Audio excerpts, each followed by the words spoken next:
Mash it up.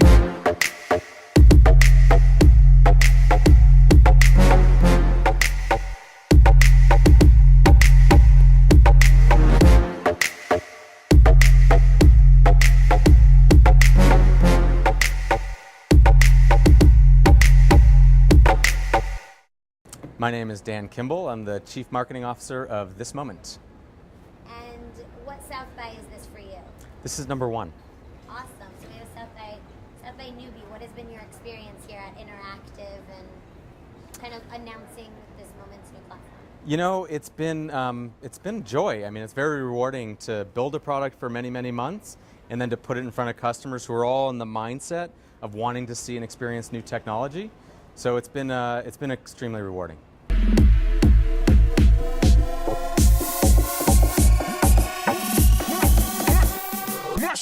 This Moment is a end-to-end content marketing platform. Our vision is any content, anywhere. So curate content and discover it, manage it on a global scale, and then output it to any channel, such as a brand site, a mobile feed, YouTube, Facebook, et cetera, et cetera. That's what we've just launched. It's called Content Cloud, and it's available for trial on our website. You know, it's the energy that's around. I've been in digital marketing since the late 90s. The energy around this space now, because it's mainstream and because large auto companies and large tech companies and large travel and healthcare companies have adopted it, it's a defining part of the world of business right now. It is the centerpiece of the technology ecosystem.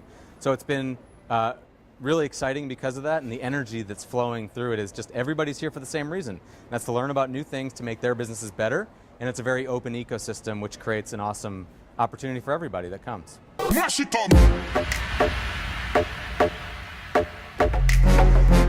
Our customers like Procter & Gamble and Toyota and major agencies and Aetna Healthcare and Intuit, they're seeing the potential of user-generated content to create more authentic conversations with their customers.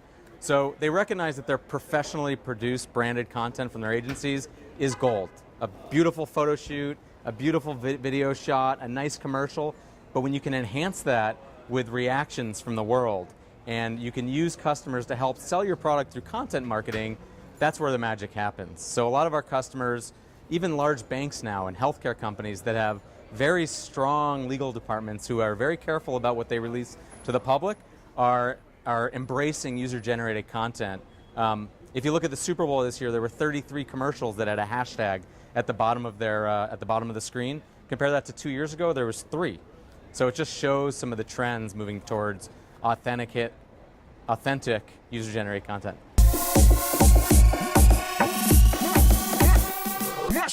You know, what's excited me the most is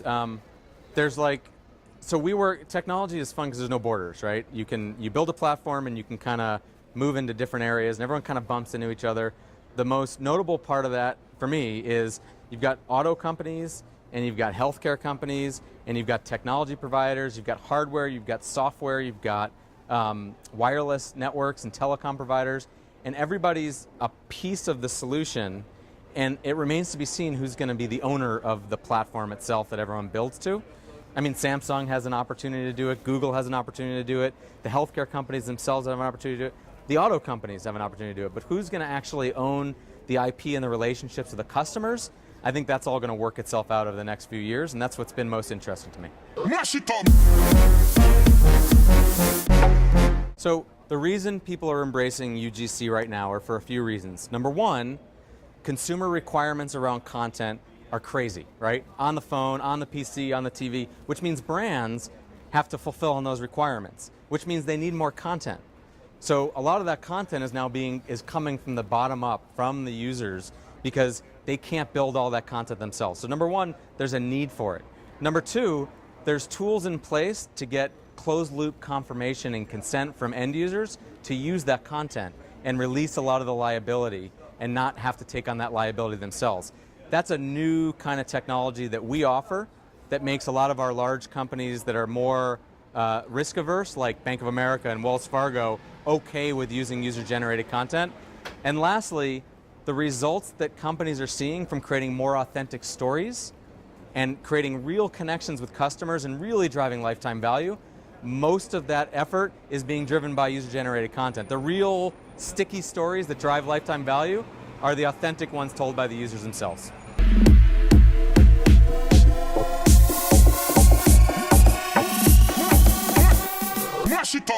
I am waiting to be inspired by something that I haven't seen yet that I feel like has awesome practical application. Most of the things that I'm seeing are futuristic. They're not necessarily practical. So I can't say I'm going to bring anything back to the office, but everything I see every minute of the day is something that inspires me to do better at my job every day. So I don't have an exact example, but I'm inspired every moment I'm here.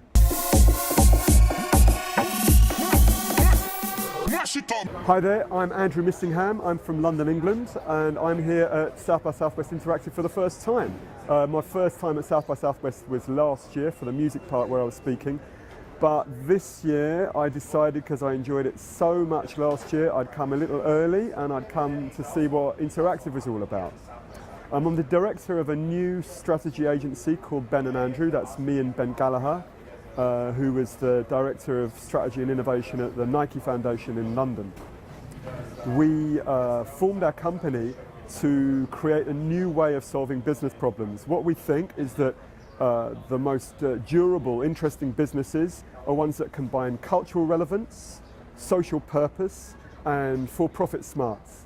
And we work with all three of those business sectors, and we take the best learning from the areas that our client doesn't work in, and we apply that to our client.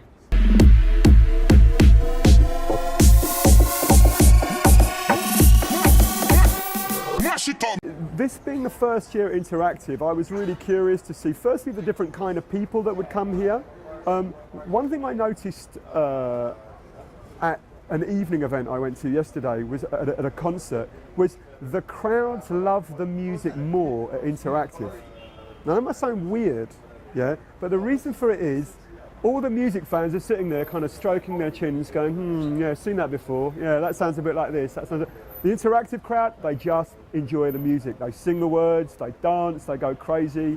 I went to Hello Black yesterday and he even did like the kind of Soul Train line where everybody split up and people were coming down the middle in the crowd. It was amazing. So I thought that, like, you know, music would own the night times and Interactive would own the day times, but actually it's a lot more mixed than that. Also, I think it's partly a product of where music has been in the last 10, 15 years. The sessions in Interactive tend to be more optimistic. The subtext of the sessions in daytimes in music are, woe is me, digital's still a problem we've got to get over, la la la, as opposed to in Interactive, it's like digital, that's where it's at, it's an unalloyed opportunity, let's make things which are really incredible and clear. But I think one thing has come out to me, it came in Dean Kamen's talk yesterday, which was really amazing, and that is about the transition from what I'd call the access revolution, where everybody can have anything they want all the time. Because people have had this access, I mean, Daniel Kahneman's kind of endowment effect would suggest that people think that because they have it, they have rights with it.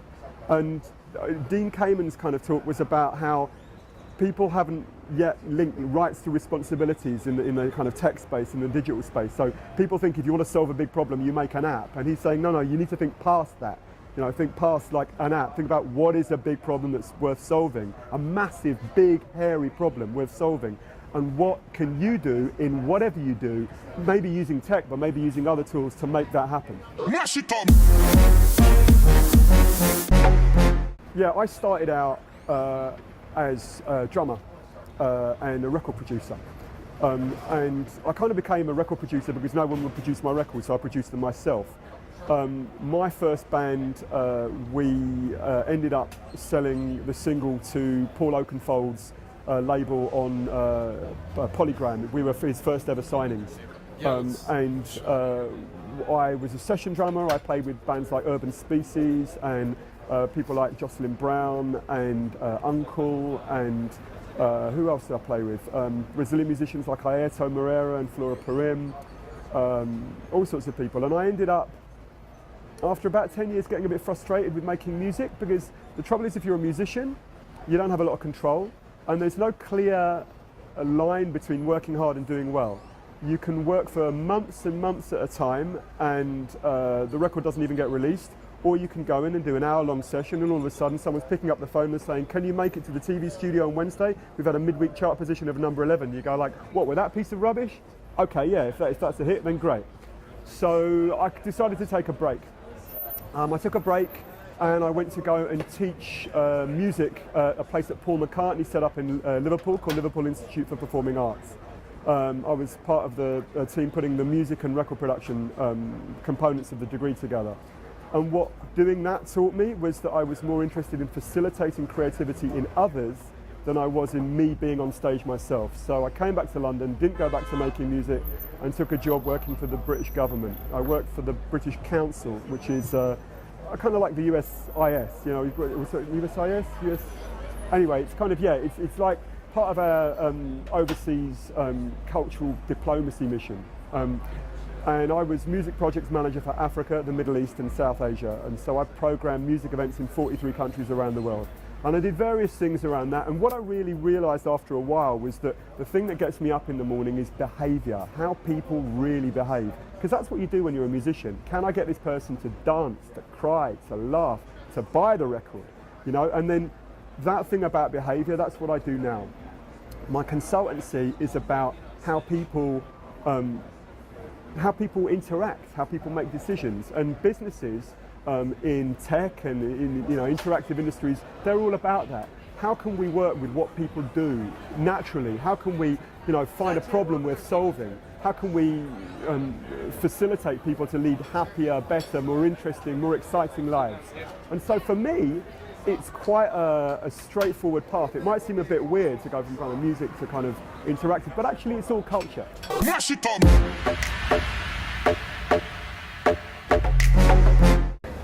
Hold on, let's get this straight, right? Technology is not interesting in itself, yeah? Use is interesting. What you do with it is interesting. Technology is only interested to a small handful of geeks, in the same way that train spotters are interested in train numbers, yeah? But actually it's the journey that takes you from one place to another on a train which is interesting, and the destination that's interesting. Similarly, when you're looking for inspiration, the technology is the carrier for the journey, yeah? It takes you from one place to another. So what I'm interested in is in the journey. Now technology facilitates those journeys, and the different ways that it does so, whether it's mobile or online or whatever, those things are interesting to me. And so what I do is I look for the journey, and whatever that carrier might be, and now there are lots of kind of technological methods, yeah, of doing that, that's where they reside, but it's not the technology itself that's interesting to me.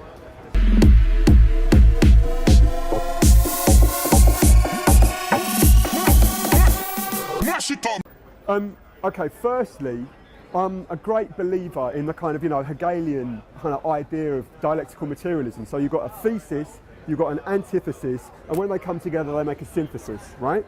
And I'm also a great believer that the further away the thesis is from the antithesis, the more powerful the spark when they come together and make a synthesis. So I'm interested in the unexpected, in finding things as far apart from they are as they can be and bringing those together. So I travel a lot. I've traveled to 53 countries around the world. What inspires me, yeah, is seeing unusual things that I haven't seen, so new ways of solving problems. Safaricom's M-Pesa, mobile money, that's really exciting, yeah? And actually, the next stage of that, mobile money online, which is available in Cote d'Ivoire and Rwanda and nowhere else in the world, so that people in the West like me can pay someone in Africa using our credit card straight to their mobile phone, and they don't even need a bank account. That's super exciting, that's liberating, So it's stuff, but also, yeah, it can be art. So it can be the Royal Academy's, Australia exhibition, and looking at great kind of Aboriginal paintings, or it can be, a piece of theatre. It can be, a great piece of music. So, but the important thing is to look for the unexpected. Because if you're not looking for the unexpected, you're walking around with your eyes closed. I have to say, this is my first Austin barbecue food. So this is my break. This is me popping my barbecue Austin cherry, right? So, but I have to say, it better be good to beat a true barbecue, which is a South African braai, yeah, where they make wurs and stuff like that, right? That is where the real barbecues are happening, in the Veld of South Africa, in KwaZulu-Natal. So I'm going to pop this little sucker in my mouth and I'm going to chew it. And if I give you a thumbs up, you know it's competing with a braai. If I give you a thumbs down or kind of wavy hand thing, you know it's not quite there. So watch.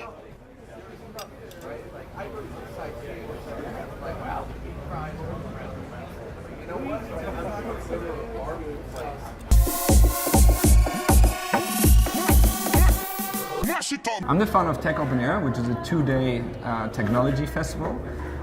We're interdisciplinary, so technology being sort of the common denominator, but we group it around other disciplines like music, art, and science. I'm working in biotechnology and research around healthy life extension and regenerative medicine.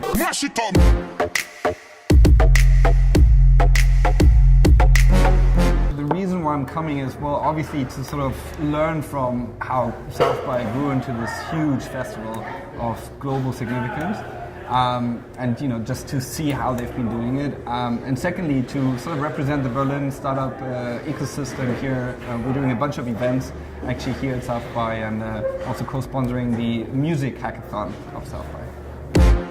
So it's one is a party which is called the Berlin Party. It's the official Berlin Party at the German House. We're doing a Hacks on Stage event where we give developers the chance to present their cool hacks at the intersection of technology and music. And then we're involved in the official South by Music Hackathon, which is taking place from Wednesday to Friday. I'm a South by virgin. This is my first time. Awesome, and what are you excited about? I'm excited because my friend is here and he's fun. And Nico's here, which is also fun. I'm excited about seeing what the hype is all about, and being in Texas because it's kind of weird, and seeing what goes on in Middle America. Yeah, what I like is when sort of regions in the world have their own representations here. I always find that particularly interesting. So Hong Kong has a representation, I think. France with Paris have their own events going on. There's Hackney in London, who rented a house and are doing a bunch of events. There's Canada, I think, and Berlin.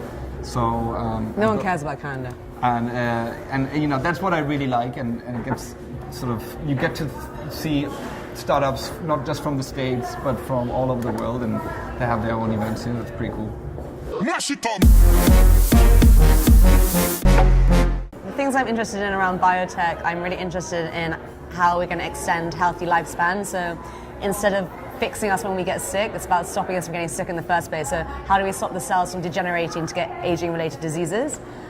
So that's what my focus is. My focus is on, I basically want to be like a really cool 80-year-old instead of a really sick 80-year-old, or even a 120-year-old, or 180-year-old, or 500-year-old, whatever.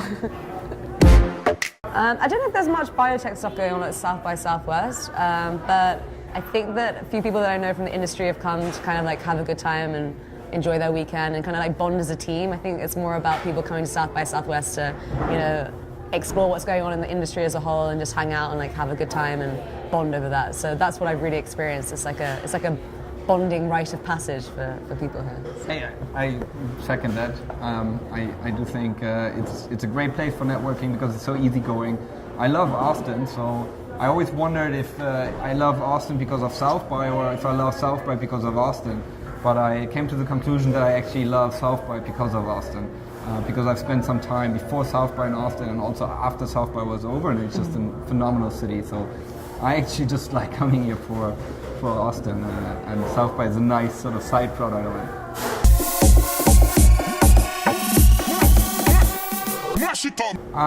Well, generally I think we see a big switch from B2C companies to B2B companies, which probably from the outside don't look so sexy and interesting, but which have relevant business models and much higher chances of success. And I think we are seeing that in some form here at South by, reflected with a few bigger brands not coming this year, like Foursquare, for example, that were typically in the B2C space and would use South by as a platform to promote their products. But I also like future tech stuff, I like everything that's media related. There's actually a highlight for myself is Jürgen Klinsmann, who probably most of you don't know what his position is, but he's the national football coach of the US team actually, but that's not football but soccer. And he's a German, and he used to be the head coach in Germany for some years and one of the best forwards we ever had. So he's speaking at South by, which I couldn't believe. So that's a highlight. There's Nas coming, right, the rapper, who's also giving a talk on Sunday. So I think you have always these really cool characters coming to South by that are interdisciplinary, that have completely different backgrounds to normal tech conferences. It's actually the official South by Hackathon. We're just a partner, so we're not organizing it. They're doing it at the music part of the festival, so it starts on Wednesday. So it's really, they're bringing sort of the tech into the music, as you could say. And it's focused on music in the sense of you have artists that come and open their libraries, for example, of music, record labels that give access to their libraries, and hackers can then work with that music. But also artists will be present so they can talk about the problems that they have maybe in the daily life of an artist, and hackers can then relate to it and build products, let's say a guest list app, for example, for festival organizers or concert organizers, things like that. So I think it's always cool to bring developers together with sort of the experts of the industries that developers seek to disrupt.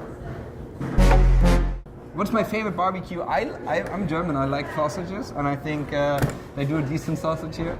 But I liked it all. It's very paleo, so it's very healthy. It's not as good as Hooters. And there wasn't even bread at the table. Oh yeah, there was. They just ignored it. But we ignored it. So it's meat only, which is great.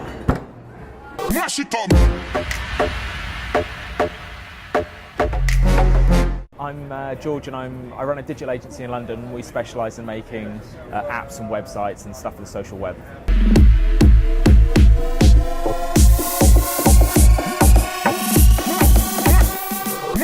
I think it's like the prolific sort of tech conference. So there's nothing like this in the UK. You can't. The biggest conferences that we have are sort of 2,000, maybe 3,000 people. So to come here, it's like the hub of technology, and with all the people that are in the space, they all come here. So for me, the top 3 things I've seen are probably, I really enjoyed learning about the Wolfram language, which is a sort of natural language programming interface where you can kind of create applications on the fly using natural language. It's super fascinating. I'm not doing it justice. Definitely check it out. I've really enjoyed learning about Bitcoin. Bitcoin is sort of one of the most prolific pieces of technology at the moment, and it's going to completely revolutionize how we do finance in the years to come. That's definitely worth checking out. And probably the third bit, the founder from Reddit gave a really interesting keynote, and then he did a sort of interview with the guy who invented Secret, and that was super interesting. So definitely check those out in the archive.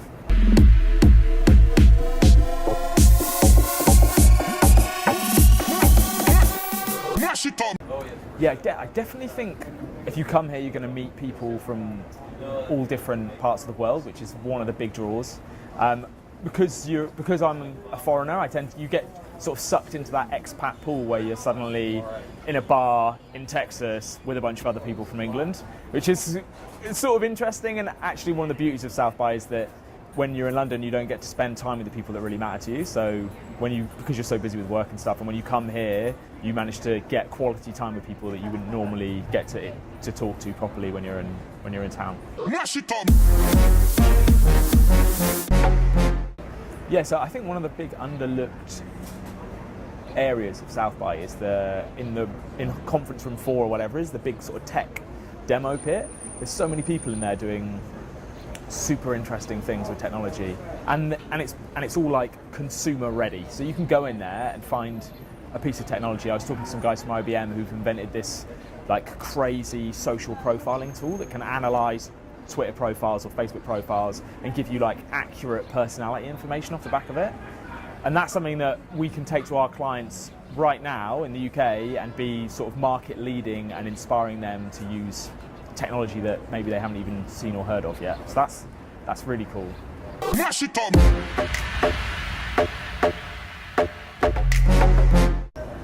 think, I don't know, it's difficult.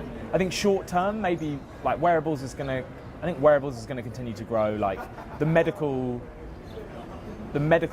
whole medical industry, I guess, is going to drive that forward so much. There's so many uses for sort of wearable technology in healthcare and in surgery and in all those places. I think the long-term piece of tech that is outstanding here has got to be the technology behind Bitcoin. Sort of, we're in like that era where for the first time in history we can actually transfer a digital file or a piece of digital content. We can transfer ownership from someone to someone else without the need for a third party. That's like seriously disruptive.